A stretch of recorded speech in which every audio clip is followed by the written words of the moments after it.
Bonjour à toutes et à tous et bienvenue pour cette nouvelle vidéo Alors on va aller très vite parce qu'il y a beaucoup de choses à dire, parce qu'il s'est passé énormément de choses. Nous sommes aujourd'hui le lundi 19 octobre et je vais revenir sur ce qui a été peut-être un événement majeur, mais dont un certain nombre de médias, même en France, ont essayé de minimiser la chose, mais vous allez voir de la façon dont je vais vous présenter les choses, vous allez comprendre de quoi je veux parler.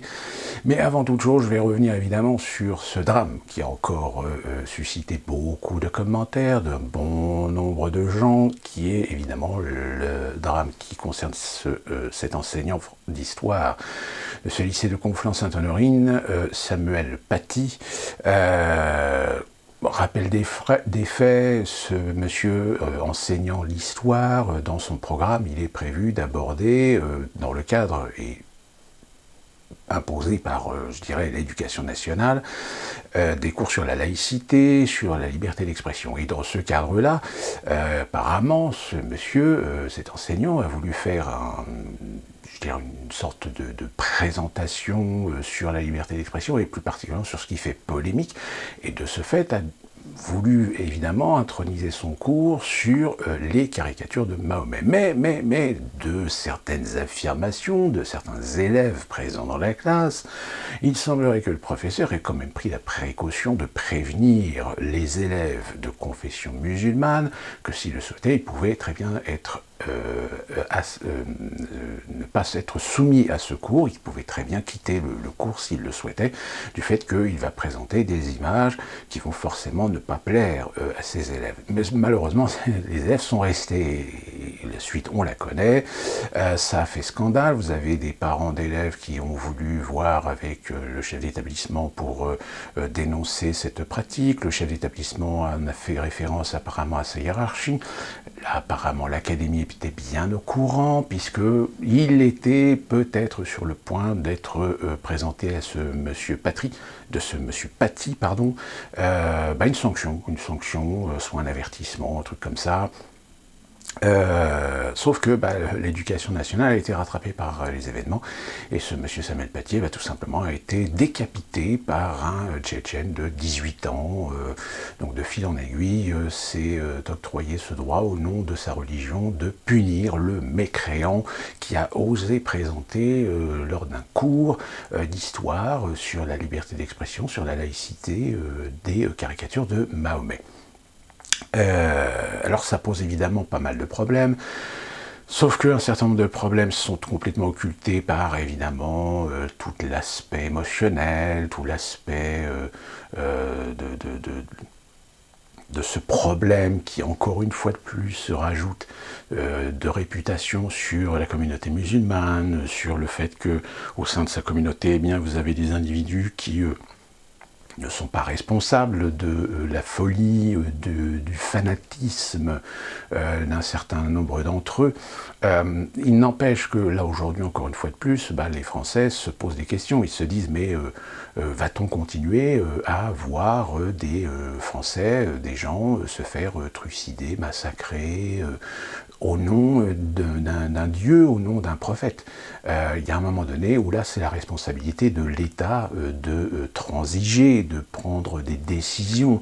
Alors là on commence à entendre parler encore d'une fois de plus du problème de la laïcité, etc. Alors je ne vais pas revenir sur la laïcité, je vous fais référence à la vidéo que j'ai faite justement sur la laïcité pour vous faire la démonstration que finalement la laïcité c'est un peu un fourre-tout, c'est une façade derrière laquelle on s'est planqué pour défendre des intérêts, des idéologies, des conflits d'intérêts, etc.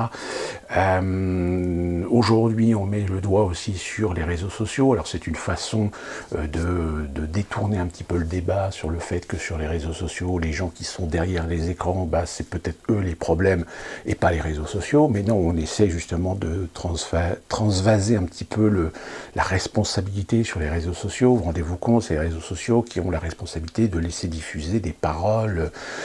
Puis finalement, on en revient à ceux qui, alors vous avez Barbier qui a remis même l'idée de vouloir modifier la Constitution pour pouvoir faciliter l'accès à une loi pour contrôler, pour censurer, manipuler, identifier les cerveaux malades.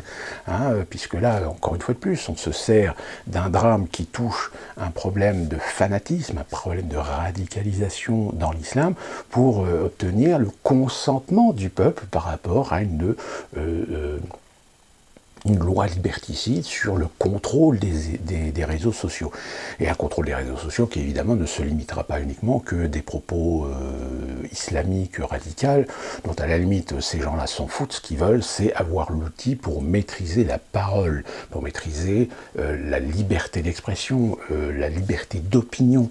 C'est ça qu'ils veulent. Et finalement, ils se servent encore une fois de plus de ce genre de drame pour essayer de nous vendre, et vous essayez de vous vendre ce projet, qui a été déjà retoqué par la loi Avia, par le Conseil constitutionnel, mais encore une fois de plus, vous allez voir qu'ils vont essayer de relancer la voie en disant oui, on va modifier quelques textes, quelques mots, quelques phrases, on va modifier un point, une virgule, etc. Et ça va refaire comme exactement ce qui s'est passé avec le traité européen, qu'en référendum, on a refusé, et puis après, on a vu nos représentants adouber le traité de Lisbonne. Et bien avec cette loi Avia, ou peut-être une loi qui sera inspirée de la loi Avia, de toute façon, c'est clair, ils la veulent, cette loi. Ils la veulent, donc ils feront tout pour l'obtenir.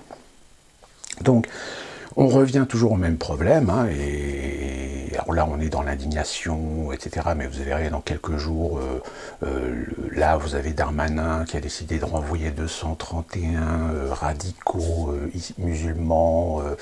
Ouais, sauf que le problème, c'est qu'entre les dire et les faire, le problème, c'est qu'on se rend compte qu'il y a toujours un problème, c'est que ces 231, où est-ce que vous allez les renvoyer? Est-ce que les pays où vous allez les renvoyer vont les accepter? Donc c'est aussi ça le problème. Ça, évidemment, on n'en parle pas. On en revient toujours au problème de la communauté musulmane. Moi, je le dis et je le répète, le problème est aussi intra de la communauté, enfin en interne de la communauté musulmane. C'est-à-dire que c'est aux musulmans de prouver, de démontrer que c'est à eux de lutter contre le radicalisme, c'est à eux de montrer leur volonté de se battre contre ce qui est en train tout simplement de faire monter les colères contre eux-mêmes. Et c'est là que se pose le problème. C'est là que se pose le problème, c'est-à-dire qu'aujourd'hui, dans la communauté musulmane, vous avez beaucoup de gens qui, en effet, condamnent, ne tolèrent pas, n'acceptent pas, sont indignés tout autant que nous de ce genre d'actes commis par des gens au nom de Allah et de son prophète. Le seul problème, c'est qu'est-ce qu'ils font pour lutter contre ça? Pas grand-chose. Pas grand-chose, pourquoi? Parce que c'est malheureusement des gens qui agissent quand même au nom d'un certain principe, au nom d'un nombre de règles, un nombre de dogmes, un nombre de doctrines imposées par le Coran. Et c'est là que se pose le problème, et c'est là que justement les médias, les responsables politiques, les intellectuels, il y en a beaucoup qui ne veulent pas que les Français comprennent cette subtilité, comprennent cette ambiguïté concernant la communauté musulmane. C'est que même les musulmans les plus modérés, les plus tolérants qui soient, malheureusement ne peuvent pas aller à l'encontre des détenteurs de la loi islamique, de la loi coranique, de la loi de l'islam d'une manière générale, qui malheureusement dans ces textes, eh bien, en effet, reflètent un certain nombre de textes, reflètent un certain nombre d'idées, un certain nombre de concepts qui légitiment les actes comme celui de ce monsieur et comme ceux qu'on appelle aujourd'hui des attentats islamiques. Et le problème, il est là, c'est que c'est une religion monothéiste comme beaucoup d'autres. La seule différence, c'est que les autres ont su à des moments évoluer avec leur temps par des réformes, par des courants, par des divergences, par des schismes. Or, malheureusement, l'islam, même si l'islam a eu aussi ses schismes, l'islam pur et dur, lui, reste non réformable, et le Coran lui-même, je veux dire, le Coran s'est bien protégé de cette idée que la parole de Dieu, elle est intrinsèque, elle est intouchable, et que donc impossible à réformer, impossible à modifier. Et donc ce sont ces textes-là qui restent fondamentalement d'usage aujourd'hui. Alors certains évidemment font la comparaison avec la Bible, oui mais dans la Bible il y a aussi des textes qui prônent, etc. Oui, sauf que la Bible c'est la religion chrétienne, c'est les protestants, les catholiques, et les protestants et catholiques ont fait évoluer leur religion par des réformes, par des changements de dogmes, même si les textes sacrés disent des choses, la religion, ou les tenants de la religion, c'est-à-dire pour l'occurrence, pour les catholiques, c'est l'Église catholique, c'est-à-dire le Vatican, eh bien, a fait évoluer les mentalités, a fait évoluer les textes. Si les textes sacrés de la Bible existent, ils n'en sont pas moins modifiés par des réformes, par des changements, même si, encore une fois de plus, il y a encore beaucoup de progrès à faire, sachant que les progrès ne peuvent pas non plus remettre en question un certain nombre de dogmes de l'Église, que si demain, par exemple, l'Église accepte l'homosexualité, accepte l'avortement, le droit à l'avortement, eh bien c'est un des piliers, c'est parmi les piliers même de la religion catholique, de la religion chrétienne qui s'effondre. Et là, dans ce cas-là, il n'y a plus de religion. La religion catholique n'existe plus, elle n'a plus lieu d'être, puisqu'elle se remet en question elle-même sur ses fondamentaux. Or, si vous remettez en question des fondamentaux, ça veut dire que bien, la critique peut en effet aller beaucoup plus loin et remettre complètement toute la dogmatisation même de la religion. Et c'est ce à quoi l'islam aujourd'hui est protégé par le Coran. C'est-à-dire ne pas pouvoir modifier ces choses-là. Et puis aussi le fait que l'islam n'a pas d'église, c'est qu'il n'y a pas de hiérarchie officielle, c'est-à-dire qu'on ne peut pas se tourner contre une hiérarchie, contre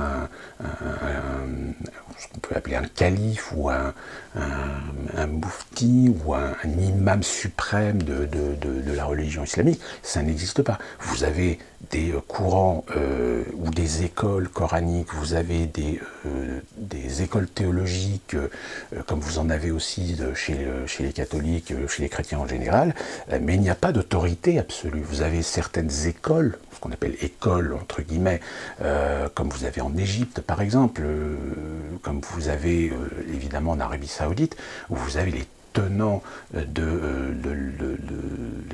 des dogmes, comme aussi au niveau du chiisme en Iran. Mais ces gens-là ne sont pas des autorités absolues, à l'inverse du pape, par exemple. Le pape est l'autorité, la plus haute autorité de l'Église catholique. Donc il n'y a pas ces éléments-là, et donc c'est parce qu'il ne peut pas y avoir au-delà du Coran un individu qui puisse dicter ou changer les règles du jeu. Donc c'est le Coran, point barre, qui est aujourd'hui à la tête de cette religion, de tous les musulmans croyants, et je dirais même peut-être des musulmans non croyants, mais qui respectent quand même plus ou moins les préceptes traditionnels de la religion musulmane. Et donc on en revient encore à ce problème évidemment de voir des manifestations de contestation, des manifestations de soutien, etc.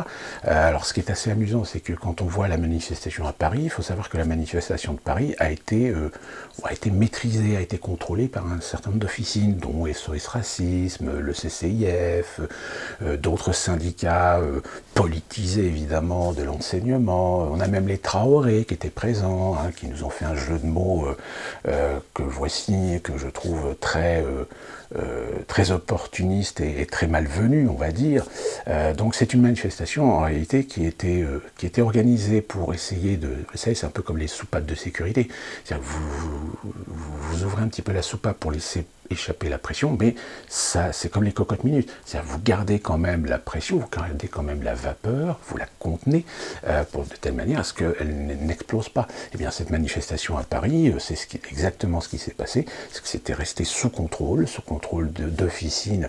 Alors moi j'appelle ça les officines du KGB, parce que c'est presque ça, c'est-à-dire qu'on maintient idéologiquement les gens sous une pression de penser les choses, mais de ne pas penser autre chose que ce qu'on veut qu'ils pensent. Il y a d'autres manifestations qui ont eu lieu en France un peu moins contrôlées, dont une à Lyon, qui d'ailleurs a été complètement perturbée par des agitateurs en scooter, une forme de provocation de toute façon. Donc voilà, je veux dire, les discours de toute façon ne changeront pas. Il n'y a pas d'islam de France, l'islam est unique et indivisible, comme la République est unique et indivisible, sauf que malheureusement entre les deux, il y a des incompatibilités qui existent, et que les représentants de cette communauté, qui respectent scrupuleusement le Coran et qui respectent scrupuleusement les lois islamiques, qui respectent scrupuleusement un certain nombre de traditions, de considérations selon ce que le prophète a dicté aux yeux des soi-disant des paroles de Dieu, eh bien oui, il y a des incompatibilités avec la République. Et aujourd'hui, donc, c'est un rapport de force qu'on ne veut pas que les Français prennent conscience, parce que malheureusement, derrière, il y a aussi des intérêts. Il y a des intérêts individuels, des intérêts politiques, des intérêts idéologiques, à ne pas, à un moment donné, mettre le point sur la table. Sauf que le problème, c'est qu'à force de voir des gens se faire tuer au nom de la religion, parce qu'ils ont simplement usé de leur droit fondamental qu'autorise la République, c'est-à-dire celui de la liberté d'expression, et voire même de la liberté de blasphème, ce que Emmanuel Macron a rappelé, hein, donc à partir de là, il n'y a pas d'ambiguïté à avoir sur ce qu'on a le droit de dire ou pas à dire, sauf que si à partir du moment où vous faites valoir votre droit de critique envers la religion, aussi bien de la religion musulmane que de la religion catholique, que la religion protestante, que la religion juive ou la religion bouddhiste, même si en effet les juifs c'est toujours un petit peu délicat parce que encore une fois de plus des idéologues se servent de la mouvance et de la pression de l'antisémitisme pour aussi imposer un silence sur la liberté d'expression, de critique envers le judaïsme, mais en règle générale les critiques c'est pas tellement envers le judaïsme, c'est surtout envers Israël et la mouvance nationaliste qui en émane, muée par le sionisme. Mais voilà, on fait un peu l'amalgame des deux pour mettre tout ça dans l'antisémitisme. Donc, je veux dire, le problème ne sera pas résolu. C'est-à-dire que même si là, Darmanin décidait de demander le démantèlement du CCIF, hein, qui est de l'islam de France, et le collectif ou comité de la communauté islamique de France, je crois, c'est quelque chose. Enfin, de toute façon, c'est un organisme qui est financé par les frères musulmans. Qu'est-ce que vous voulez que je vous dise? Donc les frères musulmans, tout est dit. À partir de là, vous comprenez que c'est un organisme qui ne défend pas les valeurs de la République pour l'intégration de l'islam et des musulmans en France, mais de bien défendre l'islam en opposition avec certaines valeurs fondamentales de la République. Donc voilà, encore un drame de plus qui soulève des indignations, des émotions, mais qui se font évidemment elles aussi manipuler par un certain nombre de gens, par un certain nombre d'idéologues, qui d'un côté veulent que l'État, que les politiques prennent position de façon beaucoup plus ferme, sauf que le problème c'est qu'évidemment c'est mettre dans la balance un certain nombre de droits de la République à l'encontre de Français et d'étrangers de la communauté musulmane. Donc voilà, je veux dire, c'est un débat qui de toute façon ne trouvera pas d'issue parce qu'il n'y aura pas de courage, finalement, pas de courage, pas d'ambition de mettre les mots qu'il faut et de faire correspondre des actions nécessaires. Alors évidemment, c'est des actions qui porteront préjudice au plus grand nombre des musulmans en France, mais comme je l'ai dit au début, c'est aussi leur part de responsabilité de participer et d'être les acteurs essentiels de cette lutte contre toute forme de radicalisme ou de fanatisme religieux. Mais là encore, c'est là que le problème se pose, c'est là que le bât blesse, c'est qu'il n'y a on ne voit pas réelle volonté des musulmans en général de lutter contre. Ils ont le sentiment, ils ont l'ambition, ils ont la conscience majoritairement en milieu privé, c'est-à-dire que quand vous discutez avec des amis musulmans, en effet, ils seront les premiers à dénoncer ces violences-là, etc. Mais si on leur pose la question, mais dans ce cas-là, c'est quoi la solution? C'est quoi l'action à mener? Ben c'est là que tout d'un coup vous vous rendez compte que malheureusement ce sont des gens qui sont aussi soumis à des dogmes, soumis à des doctrines, soumis à des, je dirais pas de la féodalité, mais soumis à une sorte de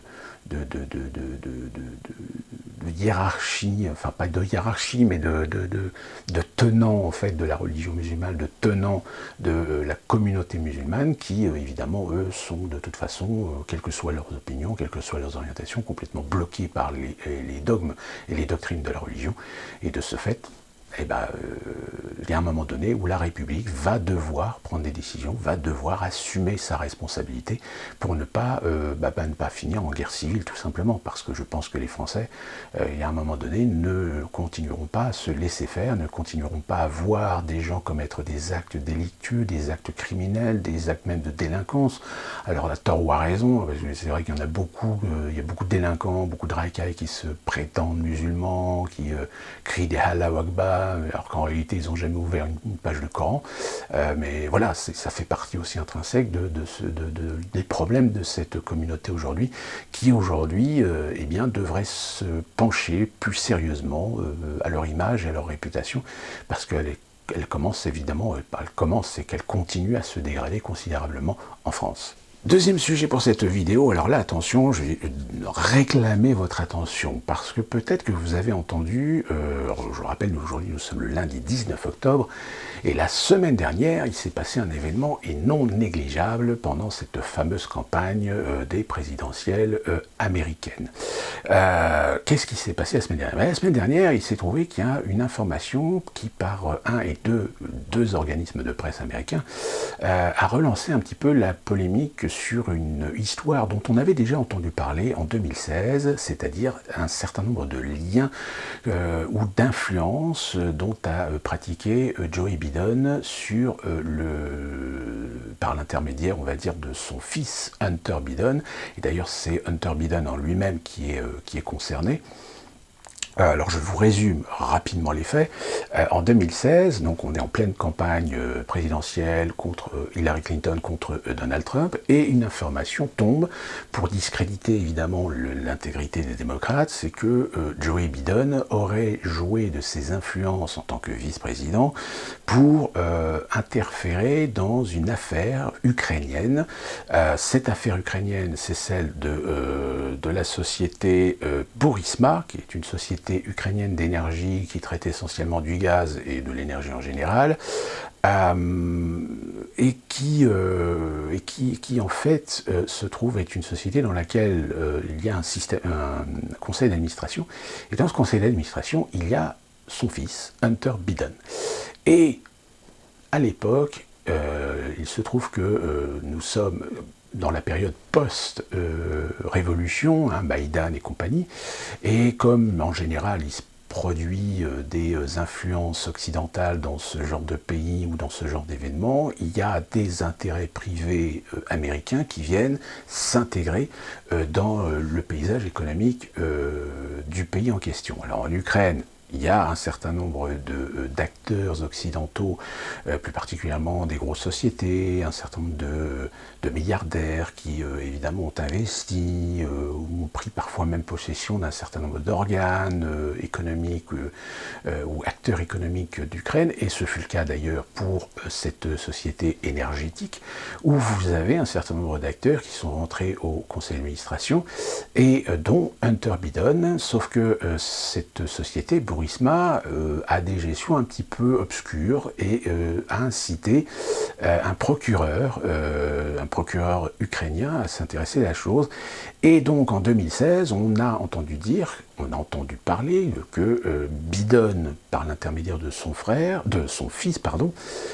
son fils aurait présenté donc Joe Biden à un certain nombre de représentants de la société, donc plus ou moins le conseil d'administration, et lorsque la société Burisma a appris qu'une enquête allait être diligentée contre cette société pour un certain nombre de fraudes, eh bien, cette société a demandé à Hunter Biden si son père pouvait interférer sur l'État ou le gouvernement ukrainien à l'époque, le président Poroshenko, pour que ce procureur soit tout simplement dégagé. On avait déjà même entendu en 2016 que Joe Biden aurait donc sollicité le gouvernement de M. Poroshenko, que ce gouvernement aurait répondu à Joe Biden: comprenez, là c'est un petit peu difficile, c'est compliqué, parce que si on le fait ça, ça veut dire que forcément il va y avoir une remontée d'informations de pourquoi on a dégagé ce procureur, donc ça veut dire des interférences finalement dans la logique, dans le processus judiciaire. Sauf que Joe Biden a mis une aide financière des États-Unis auprès de l'Ukraine dans la balance, c'est-à-dire que si le gouvernement de Porochenko ne faisait pas en sorte de virer ce procureur, Biden bloquerait la subvention allouée au gouvernement ukrainien. Donc évidemment, le procureur a sauté, et puis voilà, puis on en était resté là, l'élection a eu lieu, etc. Et puis l'affaire s'est un petit peu tombée dans l'oubli. C'est une affaire qui est restée dans certains milieux complotistes, etc. Sauf que l'histoire remonte à la surface. Elle remonte à la surface il y a de cela quelques semaines, lorsque on entend dire en 2019 de la bouche de M. Barr, qui est le secrétaire à la justice, qui a été nommé un an plus tôt, donc en 2018, qu'un complot aurait été fomenté contre Trump. Alors évidemment, ce sont des propos, comme malheureusement on en entend beaucoup à Washington, et puis finalement pas de preuves, etc. Sauf que les implications, elles sont quand même non négligeables, parce qu'on est quand même un an avant le début de la campagne présidentielle. Nous sommes en 2020, l'affaire ressort de cette fameuse affaire ukrainienne, c'est donc Hunter Biden, qui est le fils de Joe Biden, qui est un avocat de profession, sauf que c'est quelqu'un qui a une réputation assez sulfureuse, réputation assez chaude, en plus de ça, on lui connaît certains penchants pour consommer de la drogue, et donc cet Hunter Biden est propulsé au conseil d'administration de Burisma pour tout simplement pour les intérêts américains de maîtriser une société non négligeable sur les activités de business de l'énergie avec l'Ukraine. L'Ukraine qui reste évidemment un point stratégique contre les intérêts de la Russie. Donc il faut absolument que les Américains aient leur pion dans le système politique, dans le système économique ukrainien pour renforcer la résistance même de l'Ukraine à peut-être retomber dans le giron russe. Je rappelle que la révolution ukrainienne est née du fait que l'ancien président avait refusé de continuer le processus de rapprochement avec l'Union européenne pour revenir à des partenariats beaucoup plus lucratif et beaucoup plus intéressant avec la Russie, ce qui a déclenché évidemment toute l'affaire que l'on connaît. Et à partir de là, ce qui s'est produit, c'est que vous avez deux journaux, qui est le New York Post, non pas le New York Times, mais le New York Post, qui est le 4e journal le plus ancien aux États-Unis, et le Washington Post, qui ont fait un article sur les révélations dont on avait déjà entendu parler en 2016. Et qu'est-ce qui s'est passé ? Et ce qui s'est passé, c'est que là, on a eu beaucoup plus de précisions sur un ordinateur. En effet, il semblerait, alors là je vais me mettre au conditionnel parce que pour l'instant l'histoire est toujours en cours, Hunter Biden avait un ordinateur et cet ordinateur est tombé en panne. Il l'a donc porté chez un réparateur. Chose étrange, Hunter Biden ne va pas chercher en temps et en heure cet ordinateur. Donc l'ordinateur est réparé par ce réparateur, sauf que ce réparateur, à un moment donné, la curiosité qui est un vilain défaut, tombe sur un certain nombre de fichiers, un certain nombre de dossiers qui, selon lui, semblent être assez importants au point que ce monsieur va prévenir le FBI. Sauf que là, le problème commence à se poser, c'est que le FBI ne fait rien. Au contraire, le FBI prévient ce monsieur en disant que toutes vérités ne sont pas bonnes à dire. Sous-entendu, vous laissez tomber voilà, on voit bien un petit peu la situation. Sauf que ce monsieur ne se démonte pas et décide de faire 2 copies de ce disque dur, de cet ordinateur de Hunter Biden. Un des disques durs, il le confie à un ami, et le deuxième disque dur, il l'envoie à Giuliani, c'est-à-dire Rudy Giuliani, je vais y arriver, ce fameux, cet avocat qui a été maire de New York pendant de nombreuses années, qui était le maire de New York à l'époque des attentats du 11 septembre 2001, et donc Giuliani a commencé à relancer cette affaire par un certain nombre d'informations, un certain nombre d'éléments qui démontrent en effet qu'il y a bien eu une intervention de Joe Biden sur la demande de son fils sur l'éradication de risques d'enquête de la part d'un procureur ukrainien. Et de ce fait, ce qui est très intéressant, c'est que vous avez quand même deux organismes de presse qui parlent donc de ces informations, donc qui confirment ou qui affirment, je dirais, ce qui s'était dit déjà en 2016 sur le fait que Biden a fait jouer de son influence pour éviter à la société Burisma, dont son fils est je crois qu'il est actionnaire, mais fait partie du conseil d'administration. Et derrière, il y a des soupçons d'enveloppe, c'est-à-dire des soupçons de prise d'intérêt. Et il se trouve que dans les documents, dans les documents, alors les documents ne sont pas encore mis en évidence et ne sont pas mis, je dirais, sur la table pour qu'il y ait processus qui oblige le FBI, au moins le FBI, de faire une enquête sur la chose. Il semblerait que Joe Biden ait touché des intérêts et touché de l'argent, tout simplement, de cette opération, de cette activité. Et le fait est, selon les affirmations de ceux qui ont eu accès, et Giuliani a confirmé cette rumeur, mais pour l'instant, on n'a pas trop d'informations. Alors, il paraît qu'il y a un enregistrement qui circule actuellement sur Internet, où l'on reconnaît bien la voix de Joe Biden qui parle, alors je ne sais plus si c'est le président Poroshenko ou un oligarque ukrainien, et qui remercie pour les pépettes.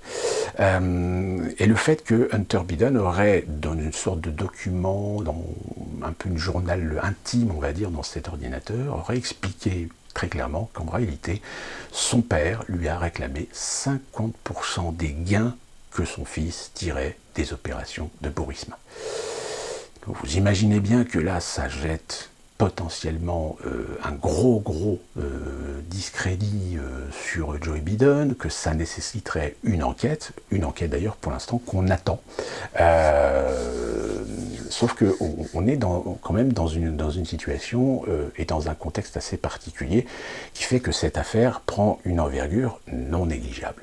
Une affaire non négligeable, pourquoi? Parce que nous sommes à 15 jours de l'échéance, c'est-à-dire nous sommes à 15 jours du 3 novembre, jour de l'élection. Et nous sommes actuellement en pleine période de ce qu'on appelle les votes à l'avance, c'est-à-dire un certain nombre d'États qui commencent déjà à voter pour l'élection présidentielle et un certain nombre d'autres élections locales, puisque je rappelle, l'élection présidentielle va aussi permettre un renouvellement, je crois, des 2/3 du Sénat, que vous avez des gouverneurs qui vont également remettre leur poste en jeu lors de ces élections, qu'il y a aussi un certain nombre de postes d'administration d'État, etc. Vous avez un grand nombre de postes dans chaque État qui vont être tout simplement mis au vote par les Américains. D'ailleurs, c'est peut-être pas plus mal, puisque c'est à la fois aussi bien des responsables d'administration locale, d'administration fédérale, comme aussi des shérifs locaux, shérifs de comté par exemple.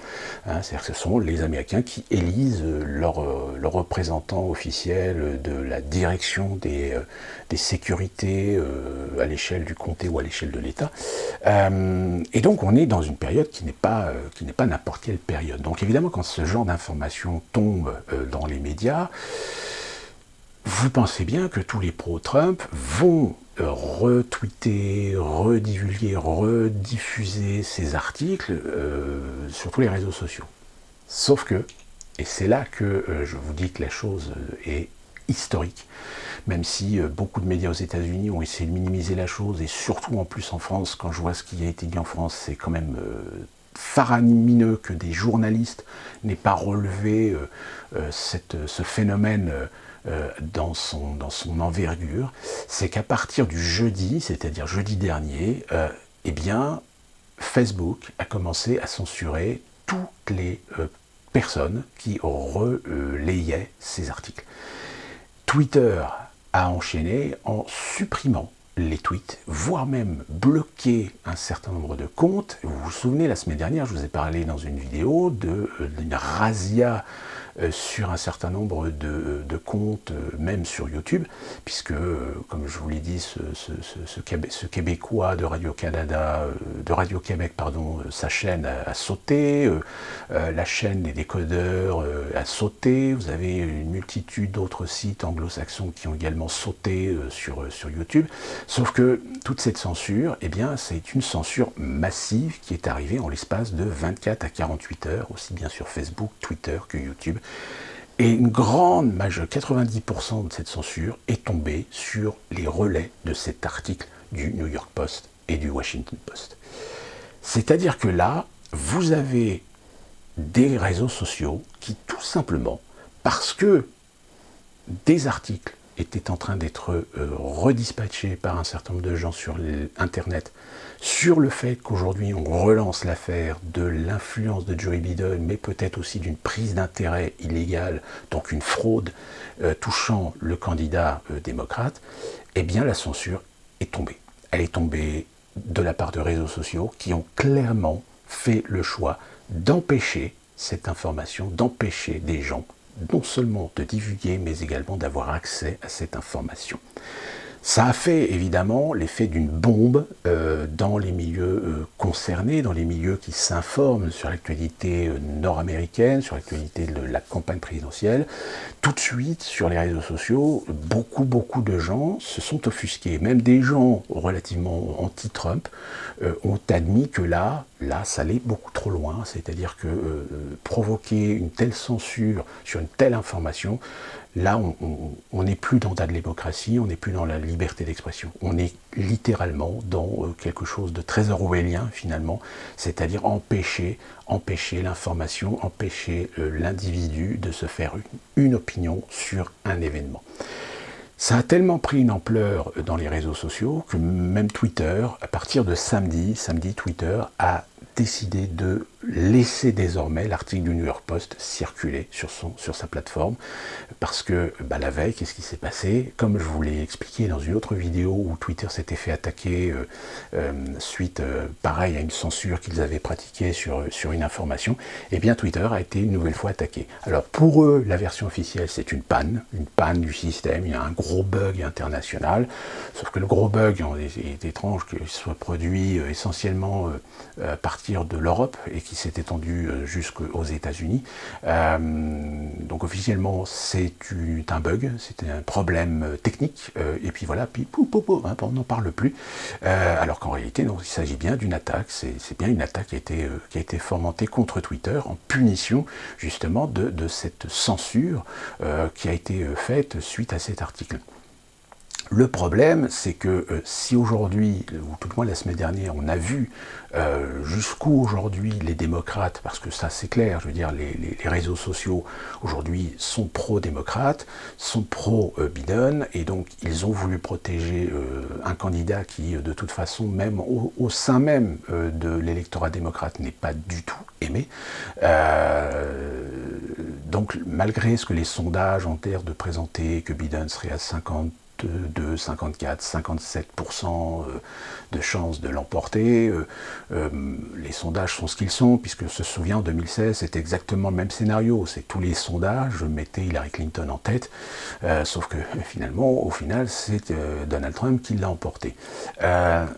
Ça soulève évidemment beaucoup de problèmes, surtout qu'en plus de ça, d'après les informations que nous possédons aujourd'hui, tous les dossiers ne sont pas encore sortis.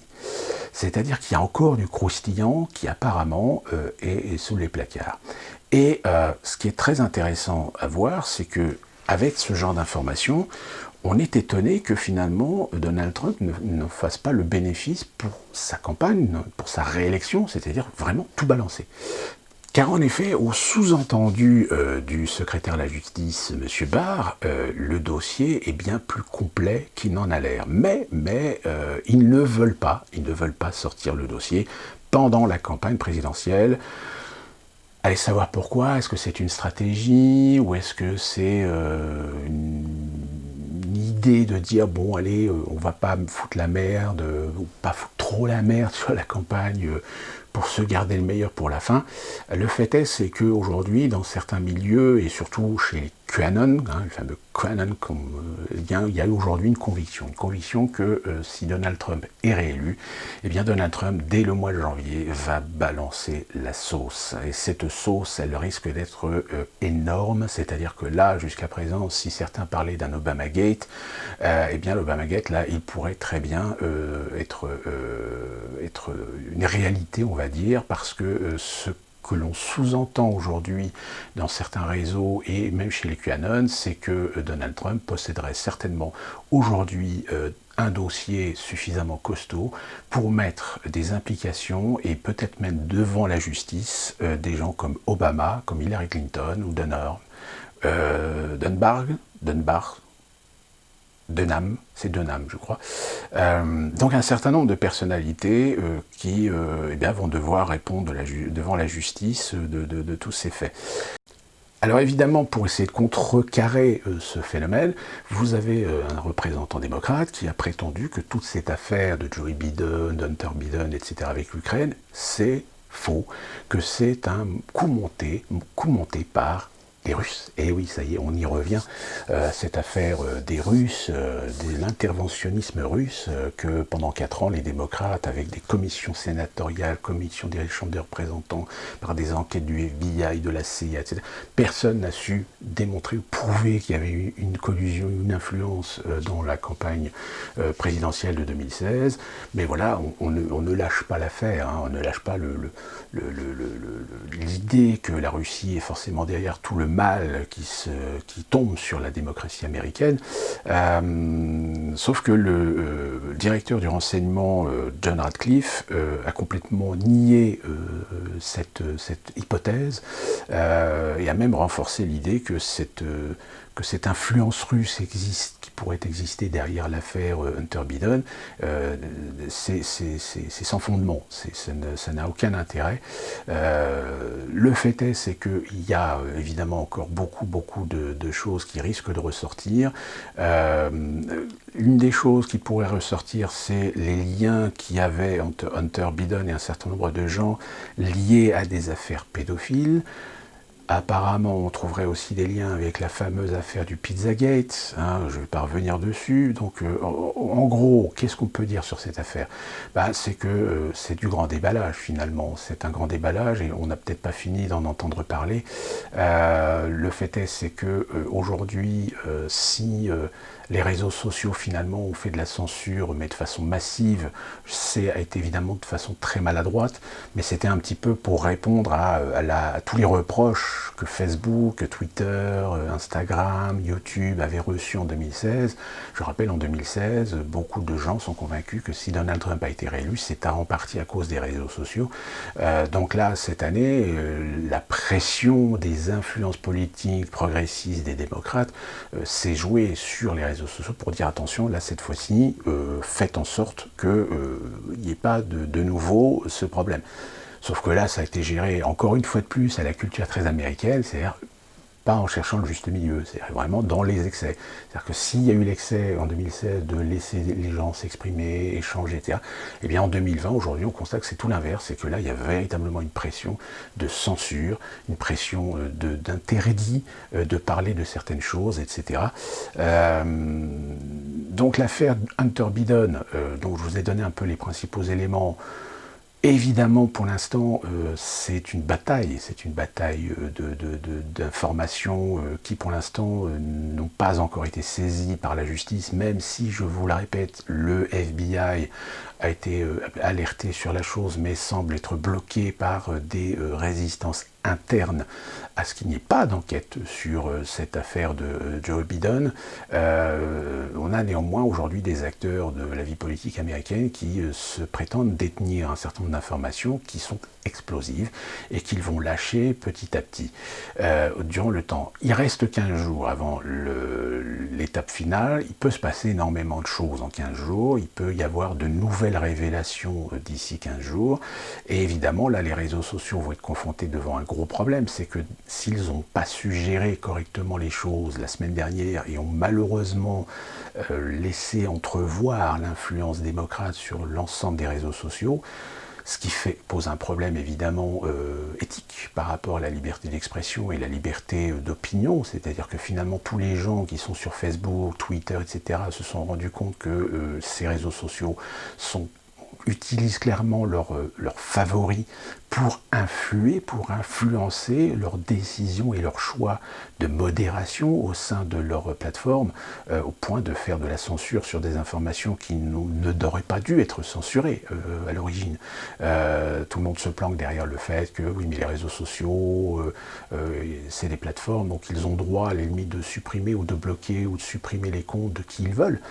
Oui, sauf que le problème, c'est qu'à un moment donné, il faut avoir une certaine éthique, il faut savoir une certaine image. Si vous avez un réseau social et que vous supprimez et que vous virez tous les gens que vous n'aimez pas parce qu'ils tiennent des propos qui ne correspondent pas à vos idées politiques, à vos opinions, bah là, dans ce cas-là, vous êtes catalogué, au même titre qu'on catalogue aujourd'hui un certain nombre de sites comme étant des sites d'extrême droite.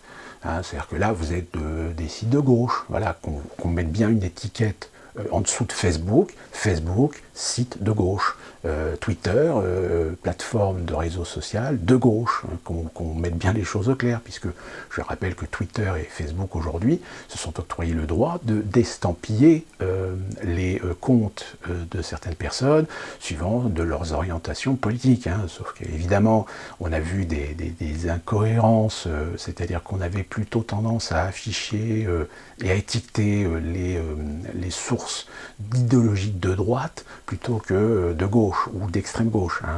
Donc là encore, je veux dire, les gens qui s'intéressent un peu, qui savent regarder, qui savent comparer, se sont rendus compte qu'il y avait un parti pris évident de la part des réseaux sociaux à étiqueter ou à montrer du doigt un certain nombre de gens sur leur plateforme plutôt que d'autres par rapport à leurs opinions et à leurs idées politiques. Et ceux-là ont tout état de cause sur les propos extrémistes, propos modérés, etc. Aujourd'hui, vous avez des libres penseurs qui n'ont pas d'affiliation politique particulière, si ce n'est des gens qui les étiquettent, qui les estampillent plutôt de gauche que de droite, plutôt de gauche que d'extrême droite, ou etc. Sauf qu'il y a un moment donné, il n'y a plus d'équité. C'est-à-dire que là, c'est vraiment des partis pris par les réseaux sociaux, et qui fait que ça joue aujourd'hui l'avantage d'un certain nombre d'autres sites. Alors je pense à parler.com, évidemment. Il y a aussi aujourd'hui Odyssée, qui est une plateforme de vidéos qui aujourd'hui est en train de récupérer un grand nombre de gens de YouTube qui se sont fait soit censurer ou virer de leur plateforme. Donc là, aujourd'hui, on est vraiment dans une époque charnière où, je rappelle, Zuckerberg, le patron de Facebook, il a un procès il a une épée Damoclès sur la tête.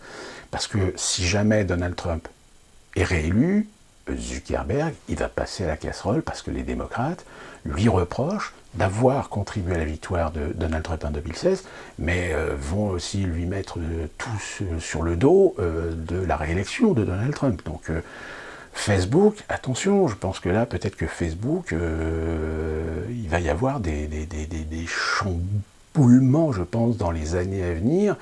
Il va y avoir une opportunité peut-être à prendre pour peut-être des sites concurrents. Moi, je vous invite à commencer à regarder un petit peu les plateformes de réseaux sociaux alternatifs, parce que je pense que Facebook, là, c'est le début de la fin pour eux. Alors évidemment, ça paraît compliqué, difficile à imaginer, parce que Facebook, c'est, je crois, 18 millions de personnes à travers le monde. Et aujourd'hui, il y a beaucoup de gens qui utilisent Facebook pour juste échanger entre leurs amis, sans faire de politique, sans faire d'idéologie, sans partager quoi que ce soit, etc. Simplement, voilà, dans quelque chose de bon enfant. Et en effet, dans ce cadre-là, Facebook reste un réseau social mondialement connu et qui fonctionne plus ou moins bien. Aller sur d'autres plateformes, ça devient peut-être un petit peu plus compliqué pour les gens qui n'ont pas forcément les connaissances informatiques pour migrer sur d'autres supports, etc. Mais vous verrez, c'est ce qui s'est passé déjà à l'époque de l'avènement de Facebook. Les gens qui étaient sur MySpace, qui étaient sur Hotmail ou des sites de réseaux sociaux comme ça, ont finalement réussi à migrer sur Facebook, mais à une époque où là, l'Internet a commencé véritablement à exploser dans les foyers. Donc c'est quelque chose qui me paraît très important à suivre. Donc il y a des chances que dans les 15 prochains jours, on ait une nouvelle information explosive, que tous les médias, les réseaux sociaux vont essayer de temporiser, vont essayer d'étouffer sur Joe Biden et son fils Hunter Biden. Car je le rappelle, Joe Biden malheureusement n'est pas le bon candidat que les démocrates ont pu choisir. Raison pour laquelle je pense que Kamala Harris a été choisie pour être éventuellement la remplaçante de Joe Biden si Joe Biden est élu. Mais c'est quand même impressionnant de voir aujourd'hui aux États-Unis la guerre, mais c'est une guerre, je vous le dis franchement, dans les propos, dans les attitudes qui s'opèrent aujourd'hui entre les deux camps, entre évidemment le camp Trump qui est un camp pas forcément très je dirais que les pro-Trump sont des gens qui sont la conséquence, l'héritage de l'isolationnisme américain. C'est des gens du peuple, c'est des rednecks, c'est la petite classe moyenne qui en a pris plein la gueule et qui n'a pas envie de revoir des démocrates, des progressistes arriver au pouvoir, parce que déjà dans certaines villes, les taxes pour tous les plans de solidarité, d'aide, etc., tous les délires artistiques aussi, associatifs et compagnie, alourdissent la dette de ces villes. Et aujourd'hui, vous avez des villes comme Los Angeles, San Francisco, qui commencent à voir un exode de gens de la petite classe moyenne, de la classe travail, ce que j'appelle la classe laborieuse, c'est-à-dire les gens qui ont pas forcément des niveaux d'études très élevés, mais qui arrivent quand même à travailler dans des métiers, dans des secteurs du service, de la maintenance, de l'entretien, etc., mais qui ne peuvent plus vivre proche des centres-villes et qui sont obligés de vivre des fois à 1h30, 2 heures de leur lieu de travail parce que les loyers sont beaucoup trop élevés pour leurs revenus. Ces gens-là, aujourd'hui, commencent à se rendre compte que pour ce qu'ils gagnent équivalent dans un certain nombre d'États, ils ont des coûts de la vie et des meilleures vies, on va dire, dans un certain nombre d'États, surtout l'État du Nevada qui est juste à côté, où le Nevada, il n'y a pas d'impôt sur le revenu, par exemple, parce que le Nevada est un État qui est très peu peuplé, et donc il se suffit à lui-même. Non, c'est pas le Nevada, je crois que c'est le Colorado. Autant pour moi. Donc voilà, je veux dire, il y a des phénomènes sociétaux aujourd'hui qui sont en train de se produire aux États-Unis et qui m'autorisent aujourd'hui à dire que les États-Unis commencent à faire une mutation de sa société, une mutation je dirais même de sa vision des choses, intrinsèque à ce pays. Alors vous avez évidemment des gens qui sont encore dans le paysage bisounours, progressiste, tout le monde il est beau, tout le monde il est gentil, confronté aux méchants religieux, aux méchants catholiques, protestants, évangélistes, etc., qui eux aussi de toute façon sont bien allumés et sont aussi en total décalage aujourd'hui avec la réalité économique et sociale du pays, et voire même comparativement à l'échelle internationale. Donc c'est un pays aujourd'hui, je pense que les États-Unis, c'est un pays qui se redressera de toute façon, quelles que soient les circonstances, sauf qu'il va y avoir des morts, ça c'est clair, il va y avoir des sacrifices, parce que voilà, c'est le pays des excès, c'est un pays qui n'arrive pas à comprendre que de temps en temps il faut essayer de trouver la voie du juste milieu. C'est un pays qui est dans les excès, et dans les excès en général, on peut trouver du bon comme du mauvais, sauf que le mauvais en général, quand il commence à devenir un petit peu trop envahissant, on en paye les conséquences. Et les conséquences, c'est un Donald Trump qui est arrivé au pouvoir parce qu'une grande partie des Américains n'ont pas eu d'autre choix que Donald Trump, parce qu'ils ne voulaient plus des politiciens de démocrates ou des politiciens républicains. Et c'est encore vrai aujourd'hui. Aujourd'hui, vous avez encore un grand nombre d'Américains qui, de tous bords, se sont rendus compte que tous ces politiciens, que Washington est complètement vérolé, que Washington est complètement corrompu, et qu'ils ne peuvent plus espérer quoi que ce soit de bien de la part de ces gens, qui ne servent que d'un côté le mondialisme, de l'autre l'ultralibéralisme capitaliste pro-américain et dominateur.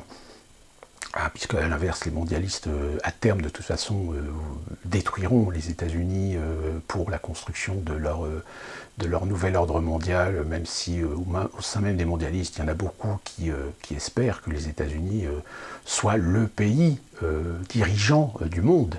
Donc voilà, on n'a pas fini de voir encore des choses assez importantes, sauf que, comme ce qui s'est passé la semaine dernière, c'est qu'il y a eu ce dérapage énorme, je dirais même dérapage complètement historique de la part des réseaux sociaux, à avoir voulu essayer d'empêcher une information circuler en pratiquant de la censure, en pratiquant des blocages, en pratiquant des suspensions de comptes en masse de la part sur un certain nombre de gens qui voulaient tout simplement partager des informations, parfois même très innocemment, et qui se sont vus supprimer ces articles.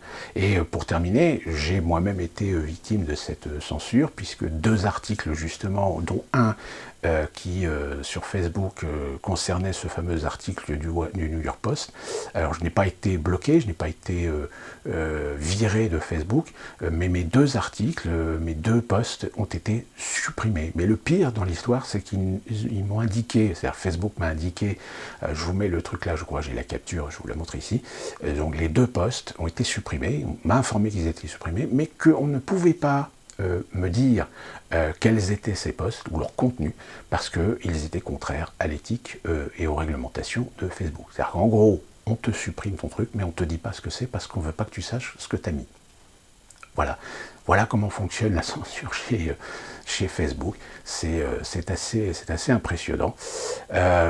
Donc j'espère que là je vous ai donné des informations qui vous permettent de comprendre un petit peu mieux la situation, parce que malheureusement les médias français et même étrangers ont essayé de minimiser, ont essayé d'arrondir les angles, on va dire, avec cet événement. On peut s'attendre à encore pire, je pense, dans les jours à venir, ou peut-être certainement qu'il va y avoir, pour empêcher une information, une nouvelle révélation détonnante contre Joe Biden, peut-être voir Facebook bloqué, se bloquer lui-même finalement pour essayer de nettoyer les informations qui pourraient circuler. Ça peut encore arriver, hein, ils en sont capables. Et puis nous, d'ici là, qu'on se retrouve très prochainement pour voir un peu le suivi des événements. Portez-vous bien.